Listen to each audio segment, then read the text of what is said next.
Hello student, last class हमने discuss किया था एसिड के बारे में। आज हम पढ़ेंगे बेस क्या होते हैं। कल हमने एसिड के बारे में पढ़ा था, एसिड की फिजिकल प्रॉपर्टीज और केमिकल प्रॉपर्टीज पढ़ी थी। इसी तरह आज हम बेस के बारे में पढ़ेंगे। According to Arrhenius theory, bases are those substance which dissolve in water to form hydroxide ion और टू रिलीज हाइड्रोक्साइड आयन। तो बेस ऐसे सब्सटेंस होंगे जिनको वाटर में जब डिजॉल्व किया जाएगा तो वो हाइड्रोक्साइड आयन देंगे। ये किसके अकॉर्डिंग है? आरएनएस के अकॉर्डिंग। तो चलिए पहले हम लोग बेस के बारे में थोड़ा सा देख लेते हैं, फिर इसकी फिजिकल प्रॉपर्टीज़ और केमिकल प्रॉपर्टीज़ के बारे में हम लोग पढ़ेंगे। तो बेस क्या होते हैं? कोई भी सब्सटेंस होगा जिसको हम वाटर में डिजॉल्व करें। जैसे हमारे पास सोडियम हाइड्रोक्साइड है, ये क्या है? एक बेस है। ये सोडियम हाइड्रोक्साइड को हम जब वाटर में डिजॉल्व करेंगे H2O, तो ये कौन सा एन रिलीज करेगा? OH माइनस, और क्या बनेगा? Na plus. ठीक है। इसी तरह हमारे पास और बेस है कैल्शियम हाइड्रोक्साइड। इसको भी हमने वाटर में क्या कर दिया? डिजॉल्व कर दिया। तो ये हमें क्या दिया? OH माइनस और Ca2 प्लस। इसी तरह हमारे पास और बेस होते हैं मैग्नीशियम हाइड्रोक्साइड। ये भी एक बेस है, इसे वाटर में जब डिज़ोल्व किया जाएगा तो ये हमें क्या देगा? OH माइनस और Mg2 प्लस। तो हमें कॉमन क्या मिला? OH minus. कल हमें कॉमन क्या मिला था? H plus. तो आर्हेनियस ने सिंपली बोल दिया कि कोई भी सब्सटेंस जिसको वाटर में डिज़ोल्व करने पर अगर हाइड्रोक्साइड आयन देगा, OH माइनस आयन देगा, तो उसे हम क्या बोलेंगे? बेस बोलेंगे। अकॉर्डिंग टू आर्हेनियस ये कौन सा आयन है? Hydroxide ion. ठीक है, हाइड्रोक्साइड आयन। तो ये तो बेस के बारे में हो गया कि बेस कौन से आयन रिलीज करते हैं अकॉर्डिंग टू आर्हेनियस। चलिए देखते हैं कि बेस की फिजिकल प्रॉपर्टीज़ क्या क्या होती है। तो फिजिकल प्रॉपर्टीज़ में बेस का जो टेस्ट होता है वो बिटर टेस्ट होता है। बिटर मीन्स कड़वा। तो ऐसे सब्सटेंस जिनका टेस्ट कैसा था? कड़वा, उसे हम लोग क्या बोले थे? बेस बोले थे। और बेस की प्रॉपर्टी ये है कि बेस रेड लिटमस को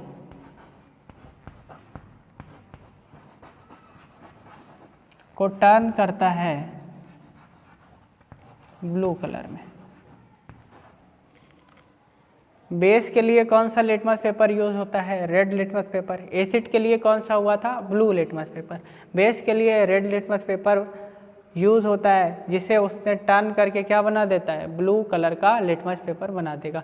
तो बेस सॉल्यूशन अगर हमारे पास रहेगा और उसमें हम लिटमस पेपर को अगर डिप करेंगे, डाल देंगे लिटमस पेपर, कैसा लिटमस पेपर रहेगा? Red litmus paper. तो वो चेंज किस में हो जाएगा? ब्लू लिटमस पेपर में चेंज हो जाएगा।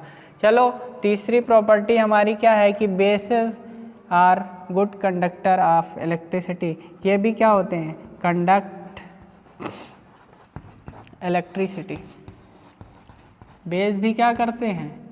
इलेक्ट्रिसिटी को कंडक्ट करते हैं। बेस भी इलेक्ट्रिसिटी कंडक्ट करते हैं। तो बेस कैसा होता है? बिटर होता है। दूसरा रेड पेपर को क्या किसमें कन्वर्ट कर देता है? ब्लू। और कंडक्ट करता है इलेक्ट्रिसिटी को। Chemical properties.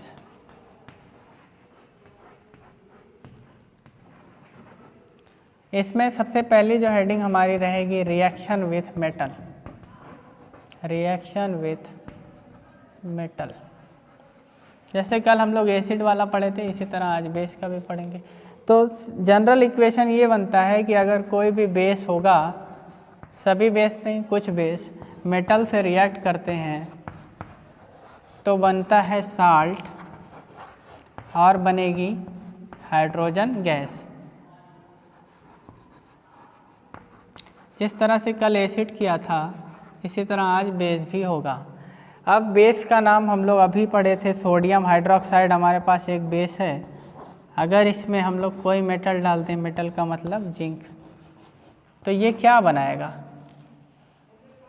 सोडियम जिंकेट बनाएगा Na2ZnO2। Na2ZnO2 और क्या रिलीज होगी? हाइड्रोजन गैस निकलेगी। तो अगर कोई भी बेस मेटल से रिएक्ट करेगा तो क्या बनाएगा, साल्ट बनाएगा और हाइड्रोजन गैस रिलीज करेगा। ये साल्ट, इसका नाम क्या है, सोडियम जिंकेट, ठीक है। रिएक्शन विथ एसिड, तो कल हम लोग एसिड का बेस से रिएक्शन पढ़े तो साल्ट और वाटर बन रहा था, आज बेस का रिएक्शन एसिड से पढ़ेंगे। तो बात तो वही है, बेस अगर एसिड से रिएक्ट करेगा तो क्या बनाएगा, साल्ट बनाएगा और क्या बनाएगा, वाटर बनाएगा ना। चलो बेस का नाम बताओ, जैसे सोडियम हाइड्रोक्साइड। एसिड का नाम बताओ, HCl ले लेते हैं। ये बेस हो गया, ये हमारे पास एसिड हो गया। ये दोनों रिएक्ट करेगा, डबल डिस्प्लेसमेंट रिएक्शन होगा। क्या बनेगा, प्लस माइनस, इसका प्लस इसके माइनस से और इसका प्लस इसके माइनस से। तो हमारे पास क्या बना, NaCl, साल्ट प्लस वाटर। इसी रिएक्शन को हम क्या बोलते हैं, न्यूट्रलाइजेशन रिएक्शन बोलते हैं। और ले लेते हैं मैग्नीशियम हाइड्रोक्साइड, और इसका रिएक्ट करा देते हैं हम लोग किसी भी एसिड से। क्या बनेगा, मैग्नीशियम नाइट्रेट, और क्या बनेगा, वाटर। तो कोई भी बेस एसिड से रिएक्ट करेगा तो क्या बनाएगा, साल्ट बनाएगा और वाटर बनाएगा। तो कल हम लोग पढ़े थे एसिड का बेस से, आज उसी को उल्टा कर दिए बेस का एसिड से। बात तो वही होगी, प्रोडक्ट तो वही बनेगा। बेस एसिड से रिएक्ट करे चाहे एसिड बेस से रिएक्ट करे, बात तो वही है। तो साल्ट और वाटर फॉर्म करेगा। तो विथ नॉन मेटल ऑक्साइड,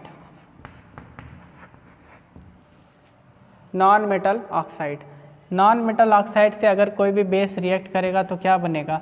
तो जनरल इक्वेशन हमारे पास ये है कि बेस जब नॉन मेटल ऑक्साइड से रिएक्ट करेगा, नॉन मेटल ऑक्साइड, तो बनेगा क्या, साल्ट और क्या बनेगा, वाटर। तो कोई भी बेस होगा अगर नॉन मेटल ऑक्साइड से रिएक्ट करेगा तो साल्ट बनाएगा और वाटर बनाएगा। तो चलिए हम लोग एक बेस ले लेते हैं। हमारे पास बेस है कैल्शियम हाइड्रोक्साइड, एक बेस है। इससे हम रिएक्ट करा देते हैं non metal oxide. Non metal का मतलब CO2 क्या है, नॉन मेटल ऑक्साइड है। और ये जब रिएक्ट करेगा तो बताओ क्या बनेगा, इससे जुड़ जाएगा। क्या बन सकता है, कैल्शियम कार्बोनेट बनेगा और क्या होगा, वाटर बनेगा। तो कोई भी बेस अगर नॉन मेटल ऑक्साइड से रिएक्ट करता है तो जनरल इक्वेशन क्या, साल्ट और वाटर फॉर्म करेगा। तो ये हमारे पास बेसिस के कुछ यूज़ हैं। सोडियम हाइड्रोक्साइड का यूज़ कहाँ कहाँ होता है, तो सॉप बनाने में होता है, साबुन बनाने में, पेपर में होता है, पेपर जब बनाया जाता है पल्प से उसमें होता है। रेयॉन एक तरह का सिंथेटिक फाइबर है, तो इसको भी बनाने में सोडियम हाइड्रोक्साइड हम लोग यूज़ करते हैं। इसी तरह कैल्शियम हाइड्रोक्साइड का यूज़ हम लोग ब्लीचिंग पाउडर बनाने में करते हैं। अभी हम लोग ब्लीचिंग पाउडर इसके आगे बनाने वाले हैं। तो ब्लीचिंग पाउडर बनाने में हमें किसका यूज़ करना होता है, कैल्शियम हाइड्रोक्साइड का यूज़ करते हैं। मैग्नीशियम हाइड्रोक्साइड का यूज़ कैसे करते हैं, एंटासिड का मतलब पेट में कभी कभी अपच हो जाता है। जब ज़्यादा खाना खा लेते हैं हम लोग तो क्या होता है कि अपच हो जाता है, बदहजमी हो जाती है, जिससे खट्टी डेखार आने लगती है। तो हम लोग इसके लिए मिल्क ऑफ मैग्नीशिया, और मिल्क ऑफ मैग्नीशिया यूज़ करते हैं। तो मिल्क ऑफ मैग्नीशिया क्या होता है, मैग्नीशियम हाइड्रोक्साइड होता है। ये जब अंदर जाएगा तो एसिड पेट के अंदर बना हुआ है, ये क्या है, बेस है। तो एसिड और बेस में जब रिएक्शन होगा तो क्या हो जाएगा, न्यूट्रल हो जाएगा, साल्ट बन जाएगा। साल्ट बनेगा तो न्यूट्रलाइजेशन रिएक्शन हो जाएगा, और न्यूट्रलाइजेशन रिएक्शन हो जाएगा तो फिर हमें पेट के अंदर की एसिड से मुक्ति मिल जाएगी, पेट के अंदर का एसिड खत्म हो जाएगा। इसी तरह सोडियम कार्बोनेट से हम लोग क्या बनाते हैं, वाशिंग सोडा। अभी हम लोग वाशिंग सोडा भी बनाएंगे। तो सोडियम कार्बोनेट डेकाहाइड्रेट होता है, जिसको हम लोग बोलते हैं वाशिंग सोडा। तो इतनी चीज़ें हम लोग बेस से बनाते हैं। ये सारी चीज़ें हो गई। अब हम लोग पढ़ेंगे कि स्ट्रॉन्ग बेस क्या होता है और वीक बेस क्या होता है। तो कल हम लोग स्ट्रॉन्ग एसिड और वीक एसिड पढ़े थे। सिमिलरली यहाँ पर भी क्या होगा, स्ट्रॉन्ग बेस और वीक बेस होगा। तो ऐसे बेस जिन्हें वाटर में डिज़ोल्व करने पे कंप्लीटली आयोनाइज्ड हो जाएं और ज़्यादा OH- आयन प्रोड्यूस करें, उन्हें स्ट्रॉन्ग बेस बोलेंगे। और ऐसे बेस जिन्हें वाटर में डिज़ोल्व करने पे कम OH- आयन प्रोड्यूस करें, उन्हें हम लोग वीक बेस बोलते हैं। तो ये बात हो गई स्ट्रॉन्ग बेस और वीक बेस की। जैसे एसिड था वैसे ही बेस भी रहेगा। अब इसके बाद आती है बात कि पीएच स्केल क्या होती है। किसी भी एसिड और बेस की स्ट्रेंथ को हम कैसे मेज़र करते हैं। क्या हम किसी भी बेस को देख के बता सकते हैं कि ये स्ट्रांग है या वीक है। तो इसके लिए एक सोरेनसन नाम के साइंटिस्ट थे, उन्होंने एक स्केल बनाई जिसे हम लोग पीएच स्केल बोलते हैं। यहाँ पे हम लोग पोटेंस ऑफ हाइड्रोजन आयंस देखते हैं कि हाइड्रोजन आयन की शक्ति कितनी है। जितना ज़्यादा हाइड्रोजन आयन उतनी ही ज़्यादा एसिडिक स्ट्रेंथ, जितना ज़्यादा हाइड्रोक्साइड आयन उतनी ही ज़्यादा बेसिक स्ट्रेंथ। तो उन्होंने वाटर को लिया था, वाटर को डिसोसिएट कराया था 25 डिग्री सेल्सियस पे, और वहाँ पे उन्होंने वाटर का आयनाइजेशन जब देखा था तो 10⁻⁻14 था। तो इसके अकॉर्डिंग एक 0 से 14 तक की स्केल बनी जिसे हम लोग पीएच स्केल बोलते हैं।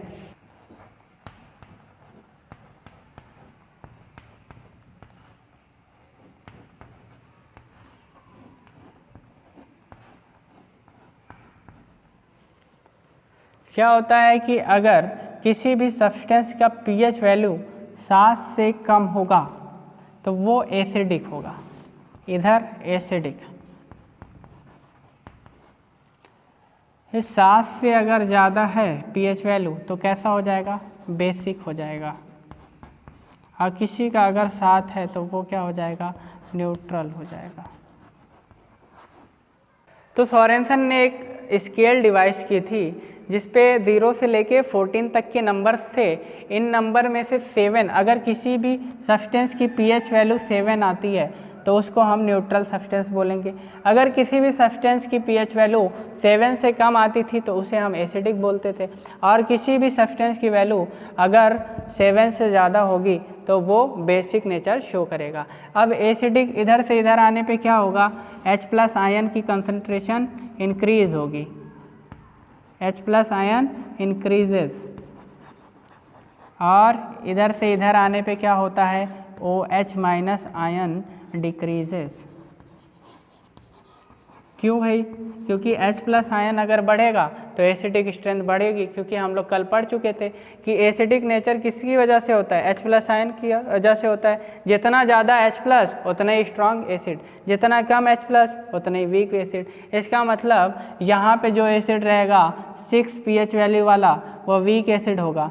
और अगर किसी भी एसिड की pH वैल्यू 0 हो या 1 हो तो वो स्ट्रॉन्ग एसिड होगा। जैसे जैसे pH वैल्यू डिक्रीज होगी एसिडिक स्ट्रेंथ क्या हो जाती है, इंक्रीज हो जाती है। क्यों, क्योंकि H+ आयन का कंसंट्रेशन इंक्रीज होता है और OH- आयन का कंसंट्रेशन डिक्रीज होता है। सिमिलरली अगर इस साइड से इस साइड जाएंगे तो बेसिक स्ट्रेंथ क्या होगी, इंक्रीज होगी। बेसिक स्ट्रेंथ क्यों इंक्रीज होगी, क्योंकि OH- का कंसंट्रेशन क्या होता है, इंक्रीज होता है। और H+ आयन का कंसंट्रेशन क्या होता है, डिक्रीज होता है। तो उसी का से उल्टा है इस साइड आने पे H+ आयन बढ़ेगा और OH- घटेगा। सिमिलरली इस साइड जाने पर OH- बढ़ेगा और H+ आयन डिक्रीज होगा। तो इधर से इधर जाने पे बेसिक स्ट्रेंथ बढ़ेगी, इधर से इधर आने पे एसिडिक स्ट्रेंथ बढ़ेगी, और बीच वाला क्या होगा, न्यूट्रल होगा। तो इस तरह से एक स्केल बनाई गई जिसपे सभी सब्सटेंस के pH वैल्यू को हम लोग मेज़र कर लेते हैं। और मेज़र करने के बाद हम बता सकते हैं कि वो एसिड है, बेस है या न्यूट्रल है। अगर उस सब्सटेंस की pH वैल्यू 7 है तो वो न्यूट्रल होगा। अगर उस सब्सटेंस की pH वैल्यू 7 से कम है तो वो एसिडिक होगा, और अगर 7 से ज़्यादा है तो वो बेसिक होगा। तो स्टूडेंट अब बात करेंगे यूनिवर्सल इंडिकेटर की, क्योंकि pH स्केल जो थी और फिर लिटमस पेपर जो था वो एसिड और बेस को ही सिर्फ बता सकता था, लेकिन उनकी स्ट्रेंथ के बारे में नहीं बता सकता। pH से हम यही पता कर सकते हैं कि कौन एसिड होगा और कौन बेस होगा। अगर किसी भी सब्सटेंस में ब्लू लिटमस पेपर डाले और वो रेड हो गया तो एसिड, और रेड डाले और अगर ब्लू हो गया तो वो बेस। जो लिटमस पेपर था वो सिर्फ एसिड और बेस को ही बता सकता था, लेकिन अगर हमें स्ट्रेंथ भी पता करना हो तो स्ट्रेंथ पता कैसे करेंगे। तो स्ट्रेंथ को पता करने के लिए हमारे पास एक डाइज आते, मिक्सचर ऑफ डाइज होती है जिसे हम लोग बोलते हैं यूनिवर्सल इंडिकेटर। यूनिवर्सल इंडिकेटर का यूज़ करते ये लिक्विड भी मिल सकता है और पेपर की स्ट्रिप की तरह भी मिल सकता है। तो इस पे हम लोग एसिड या बेस को गिराएंगे और ये इतने सारे कलर देंगे, इतना कलर जिस रेंज में आएगा उसको हम लोग फिर उससे हिसाब से उसकी स्ट्रेंथ पता कर लेंगे। तो यूनिवर्सल इंडिकेटर होता क्या है, ये मिक्सचर होता है डाइस का। बहुत सारी डाइस को मिला के एक मिक्सचर बनाया जाता है जिसे हम यूनिवर्सल इंडिकेटर बोलते हैं। यूनिवर्सल इंडिकेटर का काम क्या है कि ये अलग अलग कलर देगा, अलग अलग पीएच रेंज पे अलग अलग कलर देता है और उसी हिसाब से हम लोग ये समझ सकते हैं कि ये कितना ज़्यादा एसिडिक है या कितनी ज़्यादा बेसिक है, इसकी एसिडिक स्ट्रेंथ क्या है और बेसिक स्ट्रेंथ क्या है, मतलब ये वीक एसिड है या स्ट्रॉन्ग एसिड है या न्यूट्रल कलर है, किस कलर का है। तो चलिए देखते हैं यूनिवर्सल इंडिकेटर पीएच के अकॉर्डिंग किस तरह से काम करता है। और ये कलर तुम्हें थोड़ा बहुत याद करना होगा, क्योंकि ये कलर याद नहीं रहेगा तो एग्ज़ाम के क्वेश्चन हम लोग से सॉल्व नहीं हो पाएंगे। वहाँ पे कलर ही देता है कि ये सब्सटेंस ऐसा था ग्रीन कलर का जिसको हमने रेड कलर या वायलेट कलर के सब्सटेंस में मिला दिया, तो ऐसा सब्सटेंस हमारे पास बना, बताओ इसकी पीएच वैल्यू क्या होगी, इसकी पीएच वैल्यू क्या होगी। तो तुम्हें इस पे थोड़ा सा ध्यान देना पड़ेगा तुम लोगों को। तो पहले देख लेते हैं हम लोग, अगर किसी भी सब्सटेंस का पीएच वैल्यू 0 है तो कलर क्या आएगा, डार्क रेड आएगा। 1 और 2 पे रेड आएगा, 1 पे भी रेड आएगा और 2 पे भी रेड आएगा। अगर किसी भी सब्सटेंस का पीएच वैल्यू 3 होगा तो ऑरेंज रेड कलर आएगा। अगर 4 होगा तो ऑरेंज, 5 है तो ऑरेंज येलो आएगा, 6 है तो ग्रीनिश येलो आएगा और 7 है तो ग्रीन आएगा। देखो यहाँ से रेड से ग्रीन की तरफ शिफ्टिंग हो रही है, रेड से ग्रीन की तरफ शिफ्टिंग हो रही है। अगर वेव गियर तुम्हें याद है तो आर से चलना और धीरे धीरे शिफ्टिंग होती चली जाएगी। किस साइड शिफ्टिंग होगी, ब्लू के साइड, वायलेट के साइड शिफ्टिंग होगी। तो यहाँ पे देखो रेड से चला, अभी ग्रीन पे पहुँचे। न्यूट्रल, अगर कोई भी सब्सटेंस न्यूट्रल है तो यूनिवर्सल इंडिकेटर पे उसका कलर कैसा होगा, ग्रीन कलर होगा। इसी तरह अगर किसी भी सब्सटेंस का 8 है तो ग्रीनिश ब्लू होगा, 9 है तो ब्लू होगा, 10 है तो नेवी ब्लू होगा, 11 है तो पर्पल हो जाएगा और 12 है तो डार्क पर्पल हो जाएगा और 13 है तो वायलेट और 14 भी वायलेट हो जाएगा। तो जो सबसे ज़्यादा बेसिक होगा, जिसकी बेसिक स्ट्रेंथ सबसे ज़्यादा होगी, उसका कलर कैसा होगा, वायलेट होगा। उससे कम वाले का कैसा होगा, ब्लू होगा। ठीक है, तो इस तरह से एसिडिक स्ट्रेंथ और बेसिक स्ट्रेंथ हम लोग यूनिवर्सल इंडिकेटर के थ्रू निकालते हैं। यूनिवर्सल इंडिकेटर पे सारे सब्सटेंस के पीएच वैल्यू के अकॉर्डिंग अलग अलग कलर आते हैं। और कलर को देख के फिर हम लोग मैच कर लेंगे कि ये किस पीएच रेंज का है और ये एसिडिक है या बेसिक है, और कितना एसिडिक है और कितना बेसिक है, इसकी स्ट्रेंथ भी हम मेज़र कर लेते हैं। तो ये बात हुई यूनिवर्सल इंडिकेटर की। तब पीएच वैल्यू हमारे डेली लाइफ में किस तरह से यूज़ होता है पीएच वैल्यू का। तो पीएच वैल्यू की यूज़ हमारे डेली लाइफ में ये है कि हम लोग पीएच वैल्यू मेज़र कर लेंगे। जैसे हम लोग अपने डाइजेस्टिव सिस्टम का इनडाइजेशन हो जाता है, इनडाइजेशन को दूर करने के लिए हम लोग क्या कर सकते हैं, तो मिल्क ऑफ मैग्नीशिया का यूज़ करते हैं, मैग्नीशियम हाइड्रोक्साइड का यूज़ करते हैं, या किसका यूज़ करते हैं, बेकिंग पाउडर का यूज़ करते हैं। समझ में आया। बेकिंग पाउडर हम लोग कर लेंगे, बेकिंग पाउडर क्या है, बेस है, और बेस अगर जाएगा अंदर एसिड से रिएक्ट करेगा तो क्या हो जाएगा, न्यूट्रल हो जाएगा। Importance of pH in our daily life. तो अपनी डेली लाइफ में हम लोग इम्पॉर्टेंस किस तरह से पीएच वैल्यू का यूज़ करते हैं। हमारा जो स्टमक है वो HCl प्रोड्यूस करता है, जिससे खाना क्या करता है, खाना पचता है। तो अगर कभी स्टमक में ज़्यादा HCl प्रोड्यूस हो जाता है तो पेट में क्या हो जाता है, अपच हो जाता है। और इस अपच को दूर करने के लिए हम लोग क्या यूज़ करते हैं, किसी एंटासिड का यूज़ करते हैं। और इसी तरह अगर हमारे मुंह का पीएच वैल्यू 5.5 से बिलो हो रहा है तो हमारा टूथ जो है वो डीके होने लगेगा, वो धीरे धीरे ख़त्म होने लगेगा। इसके लिए हम लोग टूथपेस्ट का यूज़ करते हैं, और टूथपेस्ट में क्या होता है, कोई ना कोई बेस होता है, और वो बेस जब अंदर जाएगा एसिड से रिएक्ट करेगा तो न्यूट्रल बन जाता है, जिससे हम लोग टूथ को बचा सकते हैं, इसीलिए ब्रश करने को बोला जाता है। इसी तरह पीएच वैल्यू जो होता है प्लांट्स और एनिमल के लिए, वो सर्वाइवल प्लांट्स के लिए जो होता है वो 7 to 7.8 होता है। 7 to 7.8 किसके लिए होता है, प्लांट। अगर पीएच वैल्यू इतनी है प्लांट्स के लिए पीएच वैल्यू अगर इस रेंज में है तो वो अच्छे से सर्वाइव करेंगे, वो अच्छे से बढ़ेंगे। लेकिन अगर पीएच वैल्यू इससे डिक्रीज़ हुई तो वो किस तरह से नेचर शो करने लगेगा, एसिडिक नेचर शो करने लगेगा, और वहाँ पे पौधे नहीं जम पाएंगे। इसके लिए हम लोग अगर कोई भी सॉइल एसिडिक हो जाती है तो उसमें हम लोग क्या करते हैं, कैल्शियम कार्बोनेट का छिड़काव करते हैं, चूने का। किसी भी सॉइल में अगर हम लोग CaCO3 का छिड़काव करेंगे, क्यों, क्योंकि ये CaCO3 जब एसिड से रिएक्ट करेगा तो उसे क्या कर देगा, न्यूट्रल कर देगा। या किसका कर सकते हैं हम लोग, कैल्शियम ऑक्साइड का, लाइम। तो किसी भी सॉइल में अगर इन तीनों चीज़ों को मिलाया जा रहा है, इसका मतलब ये है कि वो सॉइल किस नेचर की है, एसिडिक नेचर की है, क्योंकि ये सभी बेस हैं, और अगर बेस एसिड से रिएक्ट करेंगे तो क्या बनेगा, सॉल्ट बनेगा। वाटर का पीएच वैल्यू वाटर का pH वैल्यू 5.6 से डिक्रीज़ हो जाएगा तो जो एक्वेटिक एनिमल्स हैं जो पानी में रहते हैं वो सर्वाइव नहीं कर पाएंगे, वो सही से सर्वाइव नहीं कर पाएंगे, उनको ऑक्सीजन लेने के लिए प्रॉब्लम होगी, उन्हें जीने के लिए प्रॉब्लम होती है। तो आज हम लोग ने पढ़ा बेस के बारे में, बेस की फिजिकल प्रॉपर्टीज़, केमिकल प्रॉपर्टीज़ के बारे में पढ़े। इसके बाद हम लोग पीएच स्केल देखे, पीएच स्केल के बाद हम लोग क्या देखे, यूनिवर्सल इंडिकेटर। कल हम लोग साल्ट के बारे में पढ़ेंगे कि साल्ट क्या होता है, और हम लोग ब्लीचिंग पाउडर और बेकिंग सोडा ये सारी चीज़ें बनाएंगे।